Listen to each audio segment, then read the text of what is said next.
a case out of Gaston County that has made national headlines, and it has yet another twist. Yeah, you may remember the story of Joshua Hunsucker. Well, he's the man accused of poisoning his wife, Stacy, by using eye drops.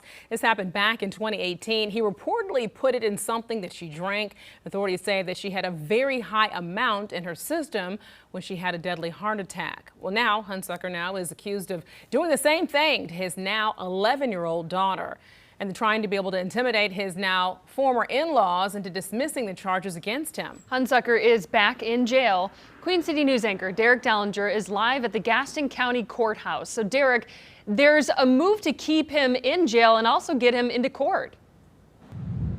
Yes, and we need to keep in mind here, Hunsucker made bond on those charges that he was facing when he was initially charged all those years ago. He has quite literally been out the entire time, at least up until yesterday afternoon. Prosecutors say he has done a lot of that time, and apparently, according to them, it was enough to have his bond revoked, at least according to what they have to say. It has been a long journey up to this point in the case involving the death of Stacy Hunsucker. Her husband, Joshua, accused of killing her in such a strange way that it made national headlines.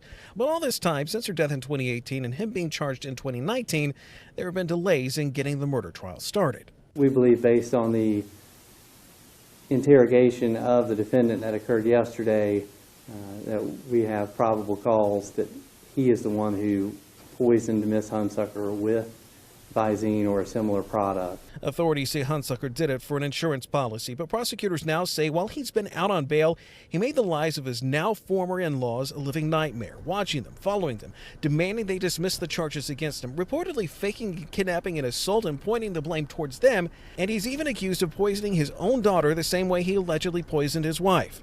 The details are laid out in a new indictment and a motion to revoke Joshua Hunsucker's bond, which claimed that he did all this to deflect blame away from him and towards Stacy's family.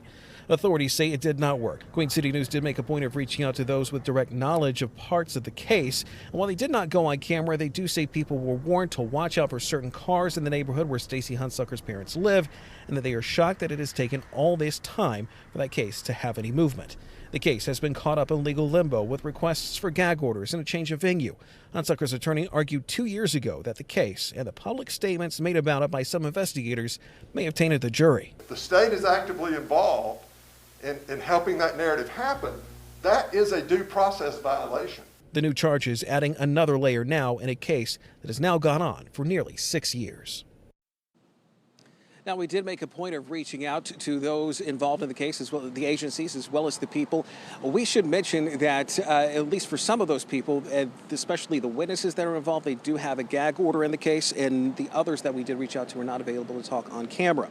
However, the DA says that they are trying to get a court date for the preliminary hearing for Hunsucker, or at least on these new charges. They're trying to get it sometime between tomorrow and Monday. We will let you know what we find out about that. We're live in Gaston County. Derek Dellinger, Queen City News.